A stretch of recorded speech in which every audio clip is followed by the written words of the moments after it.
All right, finally talking Houston Texans football on the Ourlads Football Network and, of course, the Ourlads Football YouTube Channel. And if we're talking Houston Texans football, that means Cole Thompson is with us from Fan Nation. How's it going, Cole?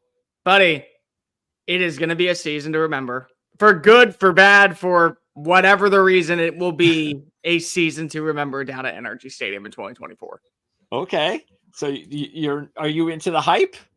We got an hour or so to talk about the hype of what I do and don't believe in, why I'm the most hated reporter reportedly in the city of Houston, because I'm not going to give you a 13-4 prediction, but, neither here nor there. That's just me being completely honest, and I think deep down most Texans fans know that I'm right, and they just don't want to admit it. It's okay. You can come to the dark side whenever you want. You can join forces with me as actually understanding what this team truly is. Yeah. And look, this is what happens, if you jump a few spots that you're not supposed to in a quick amount of time. There's always that little drawback. There's always that little come back to reality moment, even though I think some analysts are trying to say that about the Packers and the Lions, but the difference is especially those organizations, they've been stable. And even Detroit lately, they've been building towards something slowly. Houston was like that. Boom, we're there. And it doesn't usually just all of a sudden we're here. We have no problems. Look at the Eagles. Look what happened to the Eagles after they made such a run to the Super Bowl so quickly, even though they had won one a few years prior. Look what happened to them last year. So I get what you're saying. And I think this division is going to be a lot tougher than people think. I think that's the main thing that people aren't talking about, Greg, is that this division, whether or not it starts or ends with the Texans, I still believe the Texans on paper are the best roster in this division, far and away. And I think that also when you look at the starting mentality from adding in Joe Mixon, adding in an all-pro and Stephon Diggs, what you're getting back in a healthy Tank Dell, what you have on a Nico Collins, the addition of guys like Danico Autry, who is suspended for 6 games, but still, you really want him there for the matchups against Kansas City, against Baltimore, against Detroit, which as of right now, he will be. Azeez Al-Shaair, I personally love the addition of Kamari Laster, and we'll get into the stories about what he brings to this defense. We kind of talked about it back when OTAs were going on. You have the best overall starting unit. The problem is depth. And that's a major area where a lot of people don't look at these squads. Like if I were to go ahead and rank the Texans overall roster, not starting unit, roster, they would probably be a top 10 team, but maybe they'd be closer to 8 or 9, where I probably wouldn't have them. I wouldn't have any concerns when it came to the Colts. Like the Colts, they have depth. They maybe don't have great starters, but they have depth. Tennessee has added in some good depth. I don't think that they have great starters, but they have decent depth. I think the same thing about a team like the Jacksonville Jaguars. They have good depth. So depth is essential for your success. And that's why maybe I'm a little bit more translucently and transparent when it comes to cautiously optimistic when it comes to the Texans. From a starting standpoint, arguably a top 5 team in the NFL this year. Arguably. But if you lose one of those pieces, it's like when you have when one of your valves in your heart closes. The rest of it has to start pumping more blood for you to be able to function. Do you have enough blood to be able to function with this squad if one of your key elements is out for the year, and thus you're not going to suffer a brain aneurysm? Well, let's start with that then. What do you think is the team's biggest weakness right now, besides just saying depth? Give me some specifics of where you think teams could take advantage of Houston this season. Depth on the offensive line is the main one. And case in point, it's not that I don't think that the offensive line is good. When you look at the starting 5, Laramie Tunsil, Kenyon Green, Juice Scruggs, Shaq Mason, Titus Howard, that's probably, I would say, a top 12 offensive line in the nation. Easily in the NFL, no questions asked. Laramie Tunsil, for my money, is the second best left tackle in the game. You could argue that he is the best left tackle in the game because of what he provides in pass pro. He's been one of the highest rated pass protectors in the NFL for the last 4 years. I mean, you put him and Trent Williams literally on their own pedestal, and then the conversation starts. And you could really argue that if you go 1A, 1B, so be it. It's why both these guys are always getting brand new deals despite getting up there in age. You have value when it comes to a franchise left tackle. If you don't have one, you're basically paddling upstream with styrofoam pads. That's what you're dealing with. I like what I've seen from Kenyon Green. I like what I've seen from Juice Scruggs. Both of these guys were either injured or playing out of position last year. they've started to come into their own. They've started to really have a good understanding. Kenyon Green looks like a completely different player. He's lost about 15 pounds. He's put on about, I would say, 10 pounds of muscle. He's carrying his weight extremely well. He's doing a very good job of keeping that low center of gravity. He's winning most one-on-one battles. He had a couple of mishaps in the game against Pittsburgh, but overall, I thought he had a very solid performance. He was great in the preseason game against the Chicago Bears. Actually was, if I'm not mistaken, the highest graded offensive player by Pro Football Focus. He was fantastic in that game. Shaq Mason's a really good guard. You could have worse, you could have better, but when you have stability and a guy that you know is going to give you 16 games, you feel really confident. Yeah. But then there's Titus Howard. And from a standpoint of what Titus is at this point in his career, it's always a cautionary what if. You feel good when he's on the field to start, but you also have to keep in mind, well, what if? Because if we've seen what happened with him, it's always a what if when it comes to injuries. He says he's healthy. He says he's playing well. He looks fine. When he's on the field, he's looked decent. The problem is that he's missed some practices. He suffered a little injury when he was in Chagrin Falls, Ohio last week. He didn't play in the preseason game against the Steelers. So you're wondering, is this going to be something to where by week 6 or week 7, you're turning into Blake Fisher, the second-round pick out of Notre Dame? Now, what I will say is Fisher is going to be the first phone call at either tackle spot. So if Laremy Tunsil goes down, if Tyus Howard goes down, Fisher's the guy. And so he's worked both left and right tackle in practice. Last week, he saw a few reps at the first team on the right side. When Laremy was out for the entire spring, spring, and when he was out for most of the start training camp, he was seeing reps on the left side. So this is a guy that comes in with 25 starts underneath his belt at right tackle, 1 start at left tackle. There's going to be a learning curve, but the biggest thing I think for him is that he's going up against guys like Danielle Hunter. He's going up against guys like Will Anderson. If you want to get a welcome to the NFL moment before you're welcome to the NFL moment, that's a good way to start with an all-pro and a pro bowler at defensive end.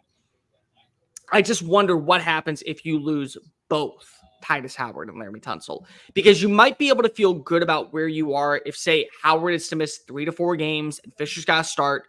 But if you lose both, the offensive line is still a liability at times. And Nick Caserio even talked about during the regular season, you have to now think of it as having 4 starting tackles. You have to, because if you don't know what the depth is going to be, if you're going to lose a player for a game. So you have to feel good with your second teamers as if they had to start for the regular season, which is why when everyone was freaking out saying, why are you using a second round pick on an offensive tackle? Well, you better have good depth, because if you're a quality team, usually you have great depth on the offensive line. And so that's why you bring in Blake Fisher.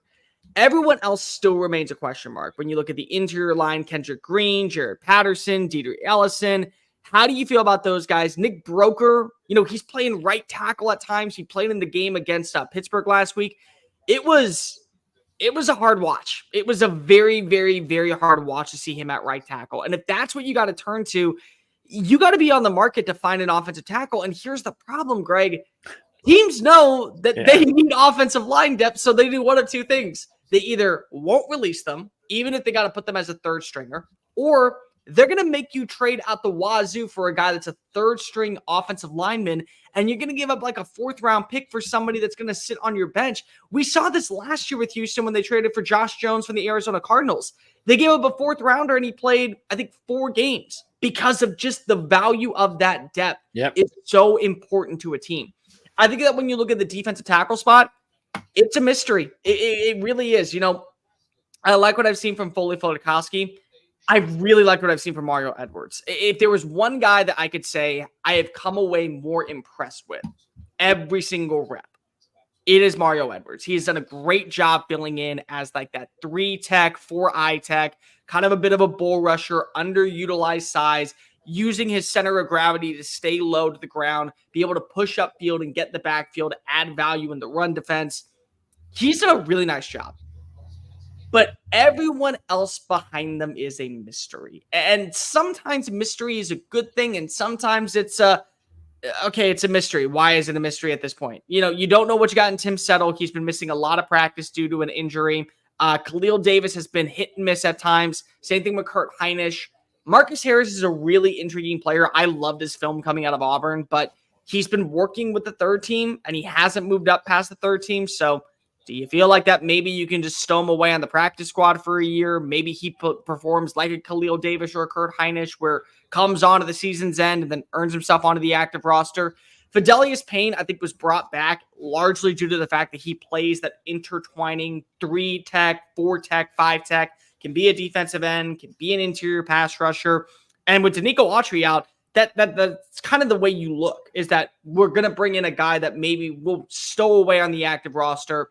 He won't really play unless we need him to, but we can get a dude that can play multiple spots. We feel really confident in his skill set, but he also was released before the start of training camp. So how quickly is he going to be able to adapt to where, what if you need to use him on a third down play? Is he ready for the NFL? Do you feel like that you have a great line? The thing about interior defensive line, and Greg, you know this, snap counts are really important for these guys. They'll play maybe 52%, 55% of a game, and then the backups will play 23%, and then the third stringers will play like 8%.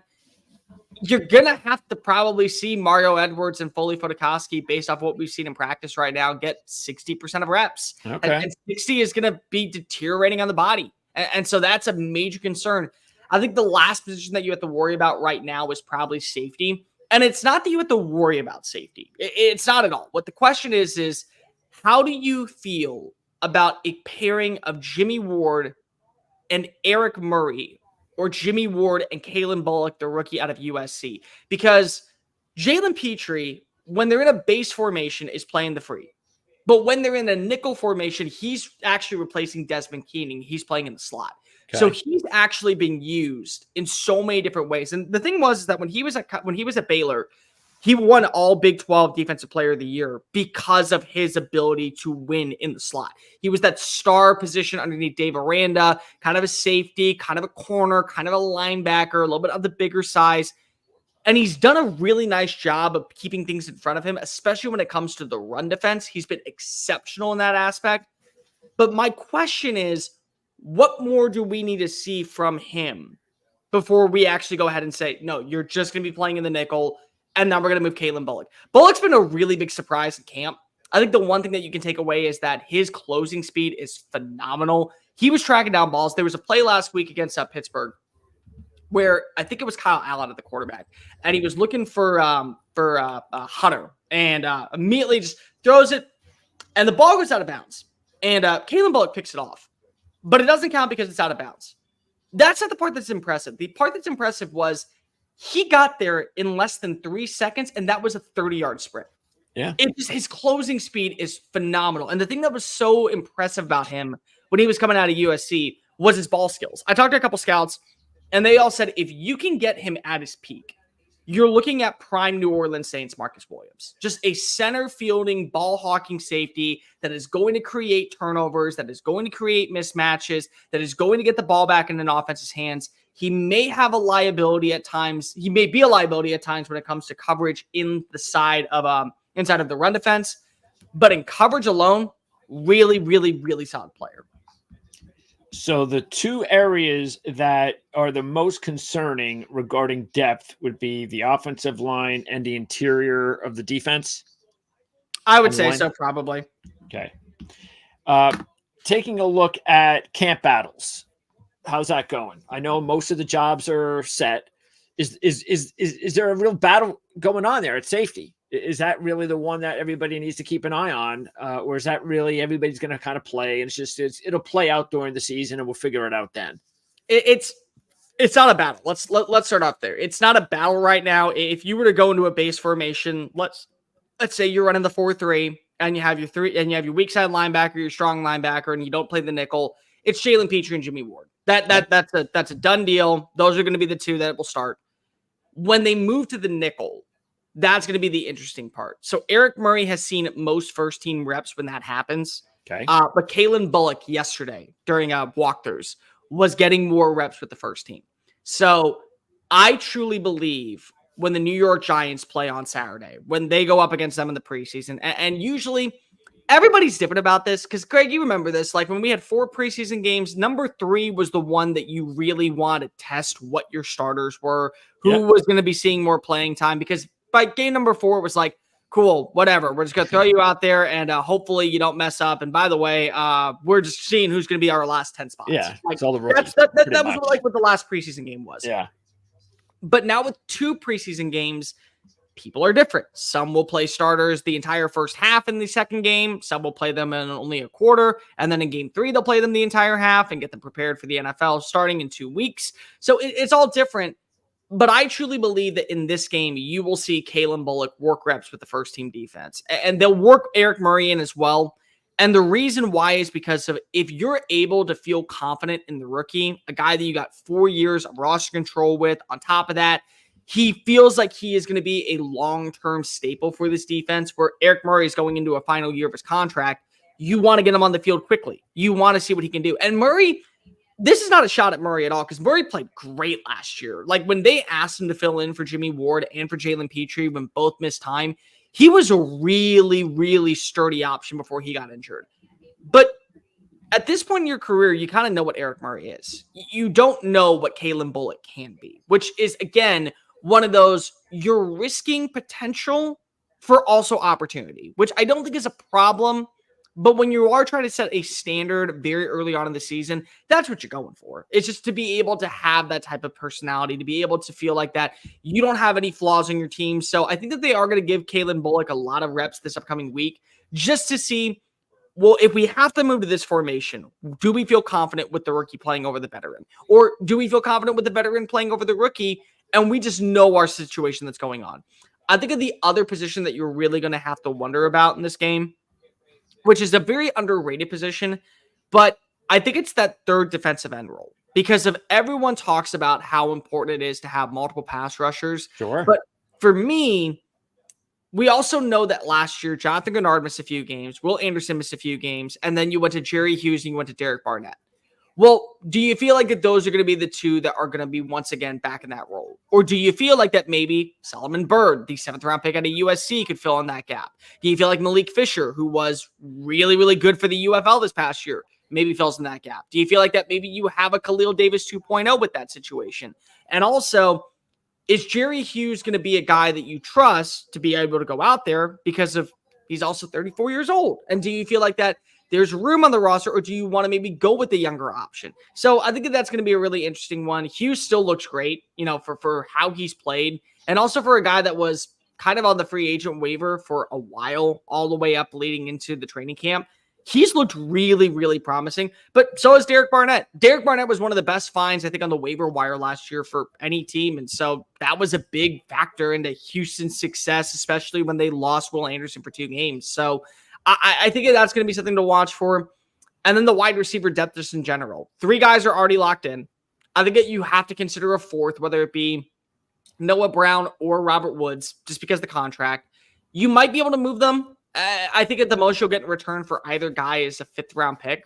But both are very much front heavy. If you're willing to take on the signing bonus for Robert Woods, maybe you'd be able to move him. And it feels kind of like malpractice to have him as like your 7th receiver because of how good he's been, but also doesn't feel right to cut him because if you want to get something in return in a net gain, maybe it's back to Buffalo. They just released Chase Claypool. Maybe they're looking for a deal, but you have to wonder who are going to get those last 2 spots. Is it going to be John Mechie and Ben Skoranek because of one was a 2nd round pick and one was brought in via a trade this offseason because of his special team skills? Yep. Do you think that maybe it's going to be Xavier Hutchinson? He's been probably the most consistent on game day, even though John Mechie has looked better in practice.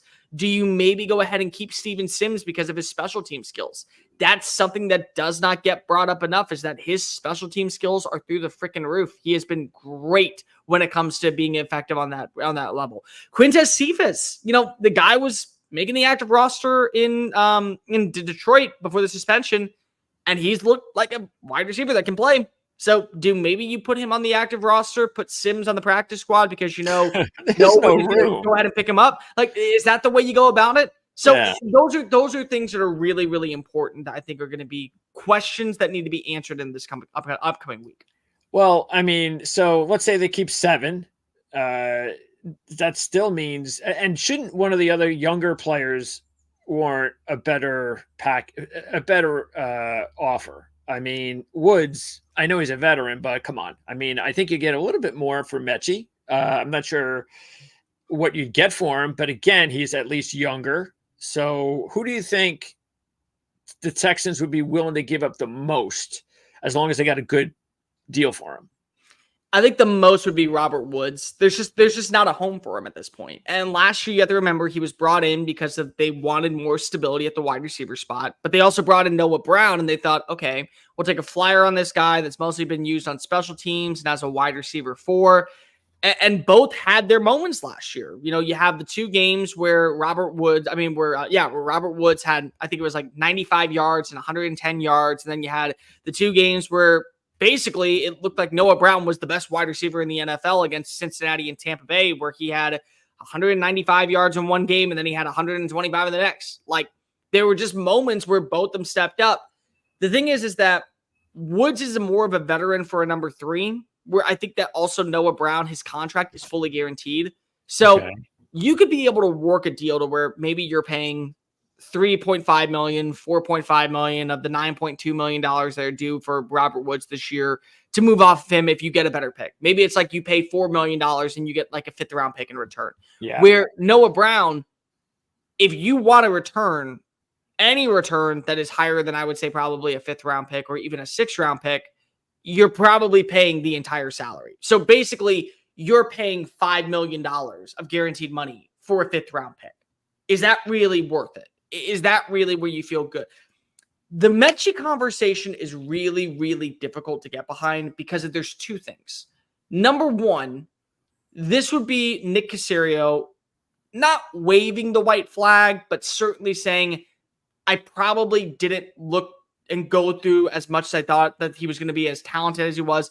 We can't help that he did go through a cancer scare. Thank God that he is healthy. Thank God that he's back to full speed. This was a guy coming off a torn ACL as well going into the year. But the time has kind of passed him up. But I gave up a 2nd round pick. I gave up a 4th round pick to move up in the 2nd round to go get him. Caserio likes what he does when he drafts. That's something that he's prided himself on, is that he's very good evaluator when it comes to college kids translating to the NFL. So you'd be kind of like punting on that idea that you missed on a guy that you traded up for in the 2nd round. The other thing is that you got 2 more years of roster control. And what if Tank Dell goes down? And what if Stephon Diggs goes down? And what if Nico Collins goes down? Yeah. And CJ Stroud has said on multiple occasions, I've seen a brand new version of John Mechie. And so if Stroud has as much pull as I think that he does inside that locker room, especially when it comes to his wide receivers, he may say, I can get the best version out of Mechie. He will not be flourishing in Pittsburgh, or he will not have a great career if he's working opposite of Kyler Murray in Arizona, or if he's in Carolina reunited with Bryce Young, he's just going to fall down on the waiver wire. It's not going to be a good fit. I know how to work John Mechie. I know what's best for John Mechie.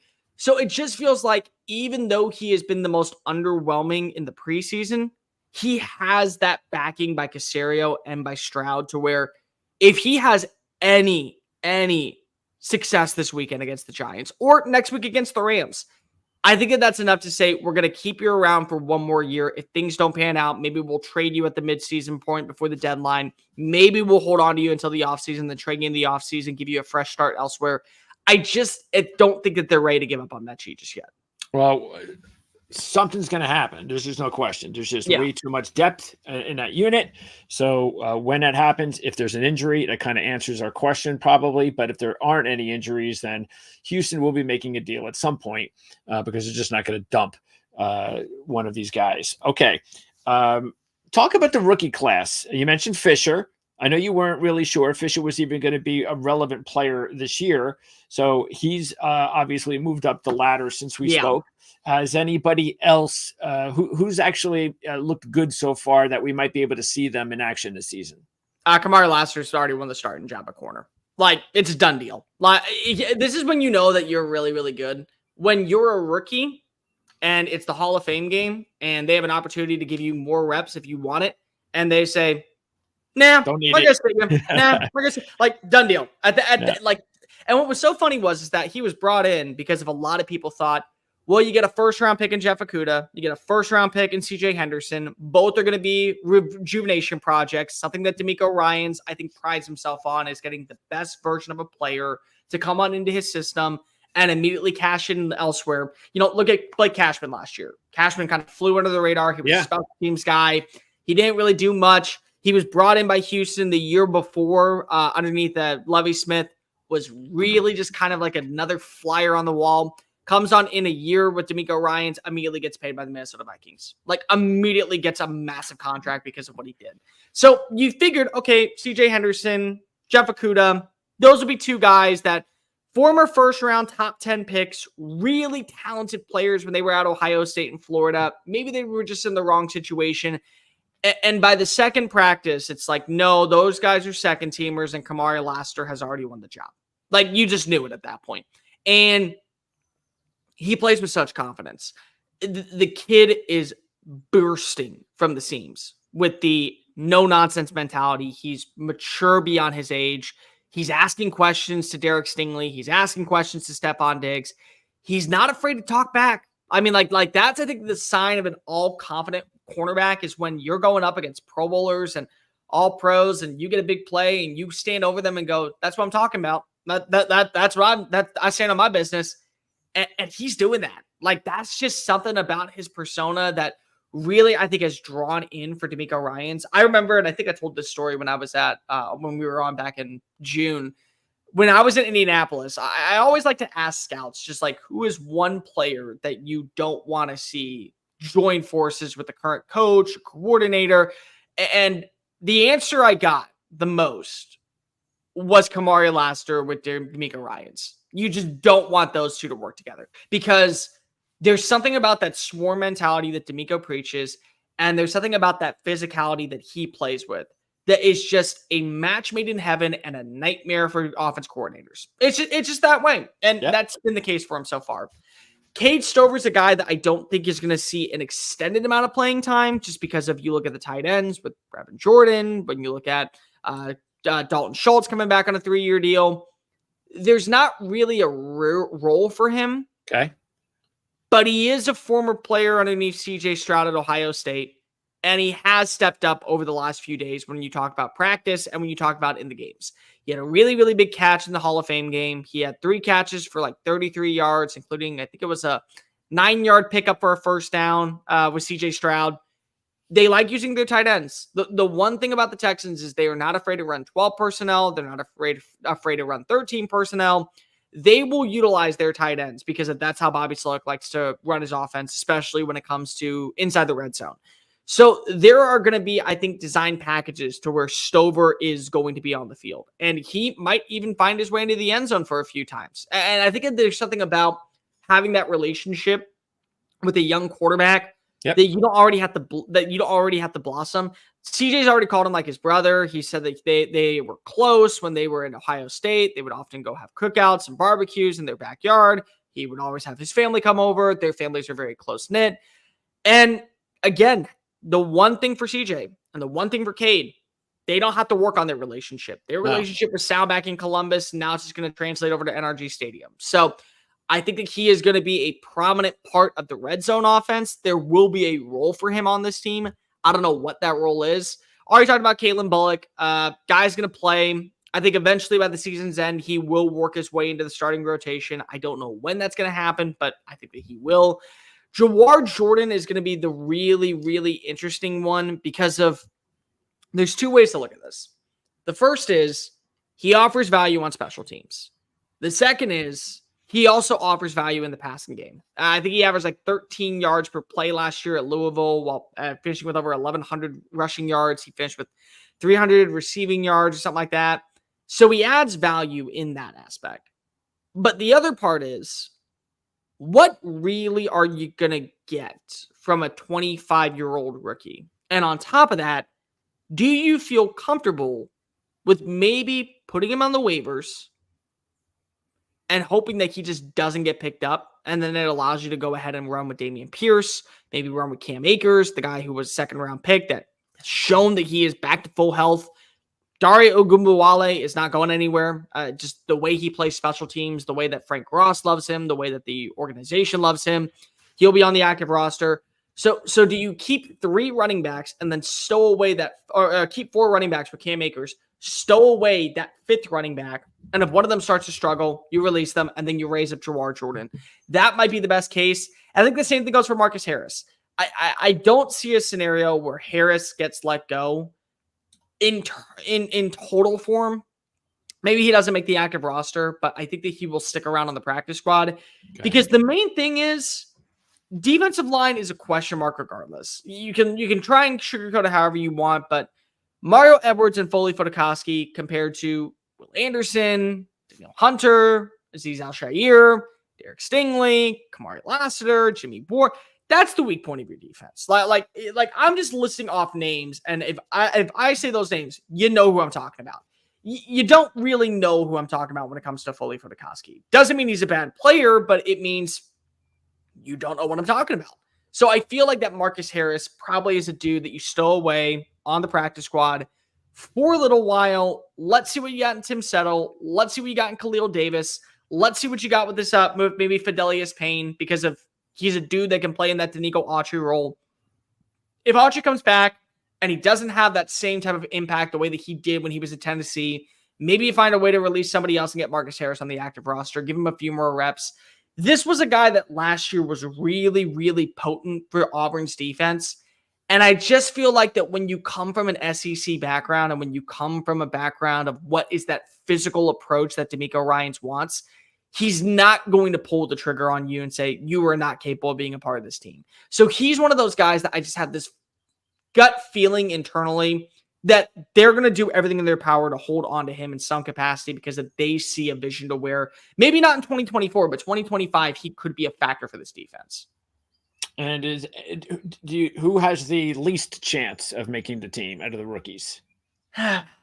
It's Ladarius Henderson would have been my pick, but he was injured waived because he was dealing with the shoulder injury. I don't think maybe he'll come back on the practice squad at the season's end. Maybe they'll re-sign him. They'll give him a shot. If I'm going just simply based off of players, I would probably go with Solomon Byrd. He's a 25-year-old defensive end. He was a 6-year player in college. I think he spent 4 years at Wyoming. Then two was at USC. He's a guy that came on strong late last year, but he wasn't really a potent pass rusher for the Trojans. He's kind of pushed down the depth chart right now when you look at guys like Jerry Hughes and Derek Barnett and then Daniil Hunter and Malik Fisher's gotten reps over him, and Ali Gay and him are seeing the same amount of reps. And then you also have now Payne getting factored in. It just feels like when you look at all these other guys, if Dylan Horton was healthy, I would 100% say that the guy that's the odd man out is Solomon Byrd. Okay. But it just feels like there's not a home for it. Like, there may be a home for Marcus Harris. There may be a home for Jawar Jordan. I just don't see a scenario where you have 5 pass rushers and then you're going to keep a 6th. When maybe you need that other position for linebacker. Maybe you need that other position for tight end. Maybe you need that other position for your fullback. Like, those are those small roster moves where you say, what's more important to us? Having a guy that maybe factors in on special teams because he can add value also inside the red zone, or do we keep a 6 pass rusher because we just want to be able to rotate guys in and out? All right. By the way, are there any injuries on the team that could, at this point, that could open up some spots besides Horton? Christian Harris is a really big question mark right now, only because he's been dealing with a calf injury, if I'm not mistaken. He came back to practice on Sunday. He was there for about half of it. He left early. He was holding his side. Definitely felt like that he tweaked something again. It's not expected to be a season ender. It's not even expected to be a really big factor when it goes into the regular season. Everything that I've heard, everything that has been reported is that he should be good to go by the start of the season, but maybe he's not. And maybe they're just waiting to put him on the IR, even if it is for 4 weeks, just to get him back to full health.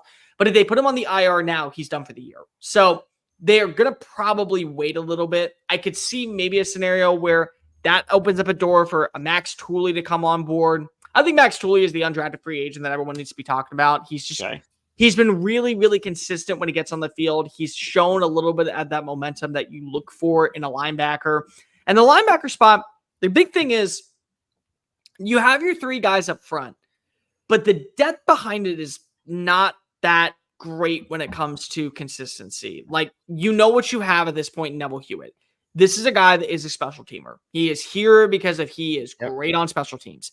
You do not want him playing 3 snaps per drive, every single defensive play. You just don't. Delshon Phillips, he was injured at one point. Maybe he offers value on special teams. Maybe he's an easy cut. Jake Hansen's an undersized linebacker that continuously carved out a role for himself on special teams. Does he continue to be that guy? Has he shown enough to where they feel confident in him? Do they want to go maybe a little bit younger with Tooley? Does that make a little bit of sense? Jacob Phillips, you got to remember this was the 3rd round pick coming out of LSU as part of that defense that won a national championship. And the only reason why he has not been a more prominent name during his NFL career is injuries. He suffered an injury at the end of his rookie season. He missed almost all of his sophomore year because he had a torn pec. As soon as preseason started last year, he tore his other pec and was out for the entire season. So he just hasn't been able to get on the field, but he has been pretty promising when on the field. So it's like, do you take a risk on that guy because if you know what the potential is? Maybe he ends up being one of your better linebackers just because he can stay healthy finally in a defense that works in his favor. So those are questions that I think that you have right now. Will Anderson's dealing with an ankle injury. Another one that, everything that we've heard, it's not that big of a deal.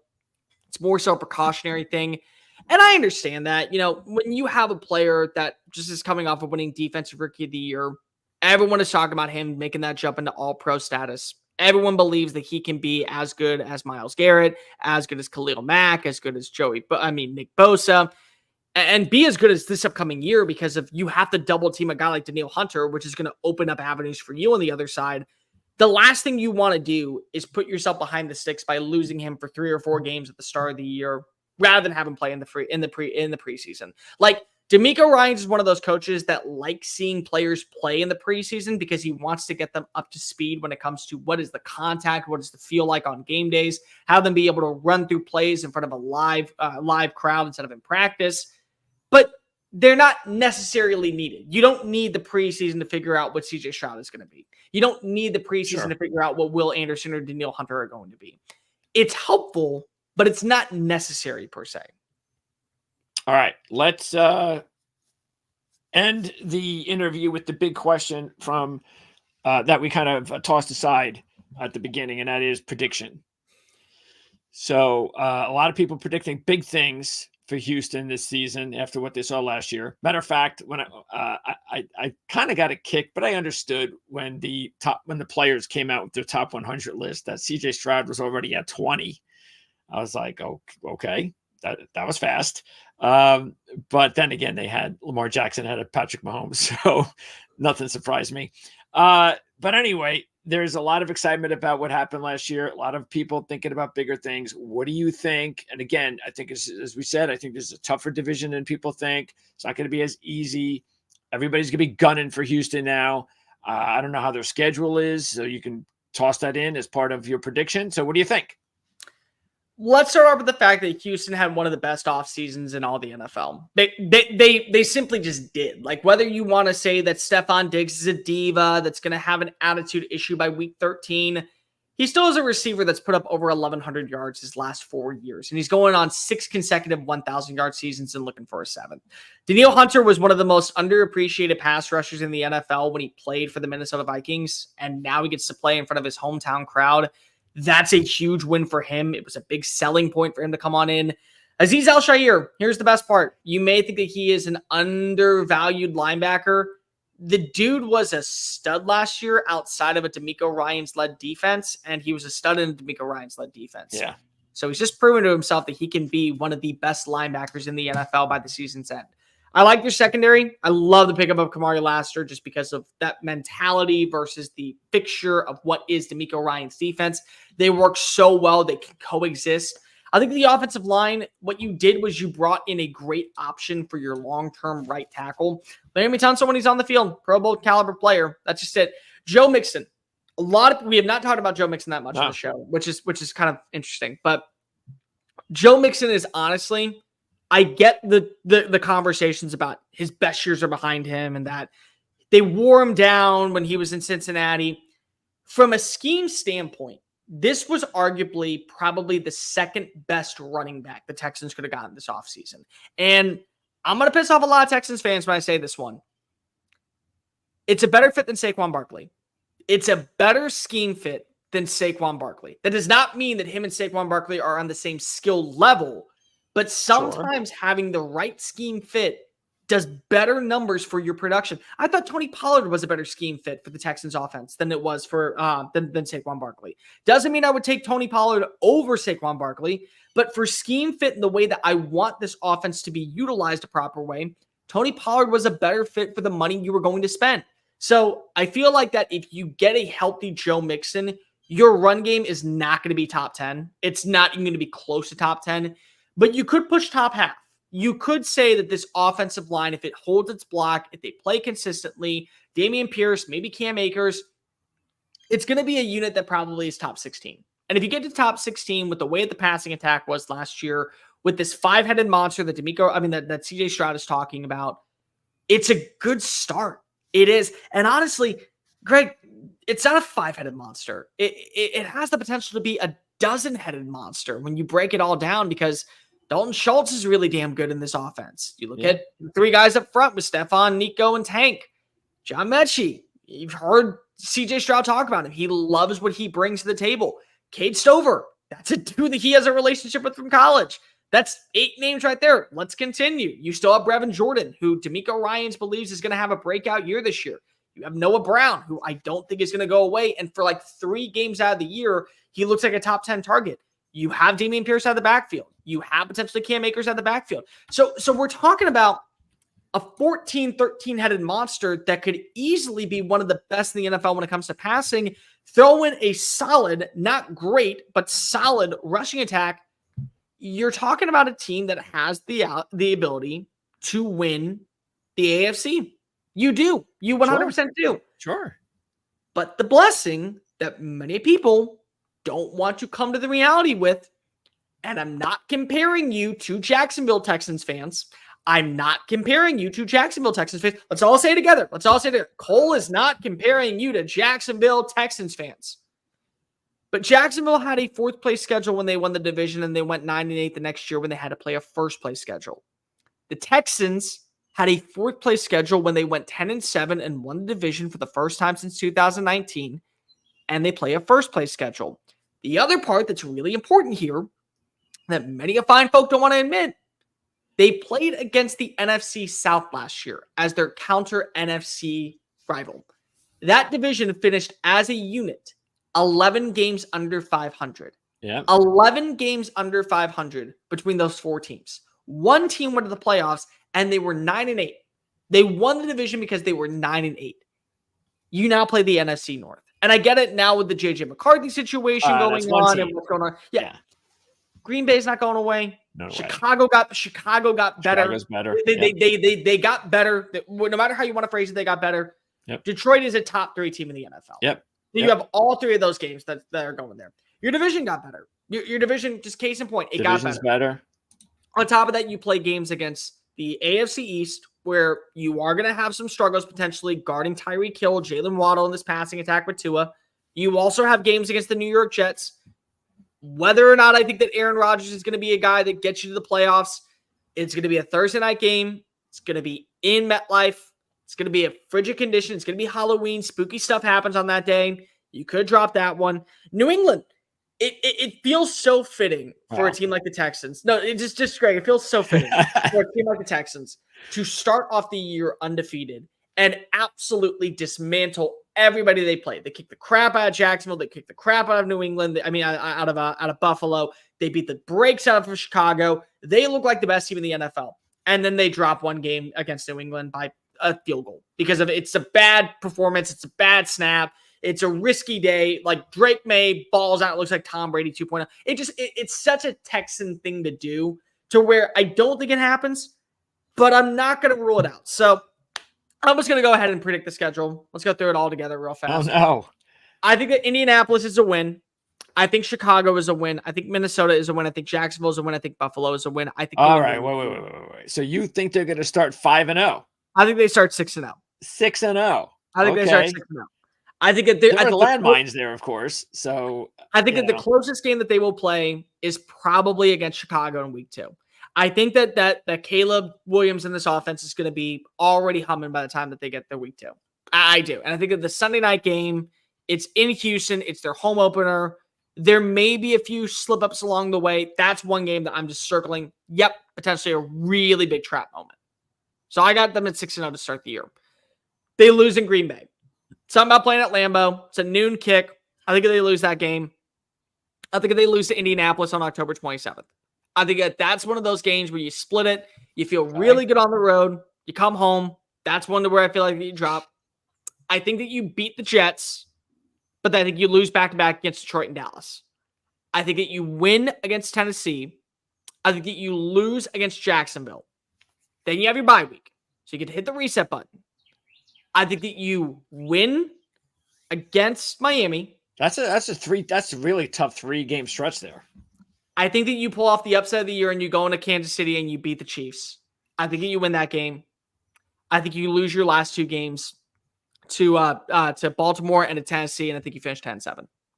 Oh, same record. Okay. I think you finish 10-7. So it sounds to me, though, that's important to get off to a really good start, because they're probably not going to start 6-0. But if they don't get off to at least a 4 or 5 win start in those first 6 games, it's going to be tough, because that rest of the schedule, that's when things start getting hairy. Every single game after you play the Jets feels like it could be a toss-up. It just does. You feel like that you're right on the same page as Detroit. Well, maybe you are, maybe you're not. You feel like that you're better than Dallas, but the game is in Dallas. The fact that you do play Tennessee twice, that's hopefully the saving grace, that they're not as good, because I don't know. That's the one mystery team to me in the division. I have no idea what Tennessee's going to do this year. That they could be better than we think. They could struggle because they got a lot of young players, young coaching staff, and all that kind of stuff. Sure, but also at the same time, what if Will Levis is who he is? Yeah. So yeah. I mean, again, a lot better than people think. It's little things like that could be a major difference in you securing a victory or not. That's just the case. It is. So I think that and again, not every record is the same, Greg. You know this as well as I do. There will be teams that will go 12-5 that don't look like they're 12-5 rosters. Yeah. There will be teams that go 8-9 that got the brunt of the. I mean, if you look at Pittsburgh's schedule, like Pittsburgh from Thanksgiving on, they better be undefeated if they want to make it to the playoffs, and if Mike Tomlin wants to continue his winning streak, like they have to, because there's just no way that you come out on top with who they play. But you still would say that probably Pittsburgh is a better team than some of the 9-8 rosters. Just the way that the sword fell was instead decapitating them instead of helping them decapitate somebody else. That's just the case. So 10-7 does not make you the 5th or 6th best team in the AFC if that's what your record says that you are. What it means is you had a first place schedule. You played really close in some matchups. Maybe you won a game that you probably shouldn't have. Maybe you lost a game that you shouldn't have. But you still feel good enough to be able to go on a run into the postseason. I think that they're probably the 3 seed in this year's playoff. I think a 3 seed probably guarantees you at least a spot in the divisional round. I think they have a shot to go to the AFC Championship. I just can't buy at this moment. When you look at Kansas City and what they added in this offseason at wide receiver, when you look at potentially, I think a team that you got to keep a really close eye on is Cincinnati. I know a lot of people are kind of downplaying their success because of the whole T. Higgins situation, and then Joe Burrow's now looking like CM Punk. Like, I mean, you can go ahead and make all those excuses, but he still is one of the best quarterbacks in the NFL, and it's still one of the best passing games in the NFL. And they got better on the offensive line. So do you feel like that maybe they're going to hang around? I think that also there's going to be one surprise team. I don't know who it is just yet, just like the Texans. I think that you also got to look at, I don't think that the Jets are really going to be a Super Bowl team, but their defense is still their defense. I mean, that's just the bottom line. The defense is still the defense. Buffalo still has Josh Allen. Again, Buffalo still has Josh Allen, whether they lose Stephon Diggs or not. And maybe that's a blessing for both parties. Maybe Stephon ends up going for $1,400, gets an all-pro year, signs a lucrative contract either with the Texans or elsewhere offseason. And Josh Allen balls out and wins the MVP, and both walk away happy. Like, maybe that's the case. Yeah. I just can't put them in the same category as Kansas City right now. I maybe can put them in the same category. I can put them in the same category as Baltimore. I think Baltimore takes a major step back this year, but I don't think I can put them in the same category as Kansas City. Yeah, Kansas City, to tell you the truth, I don't know. I just it's so hard. It's so hard to keep it going, to keep the momentum going. Injuries catch up to you at some point, catches up to everybody. And look what happened to them last year. I mean, we have to remember that they were not, nobody thought they were going to do anything in the postseason because they were struggling even though the receivers got better and all that, Rice got better and all that, they were vulnerable, and they went on a run, and they showed you that, hey, you just get us into postseason with Patrick Mahomes, don't count him out.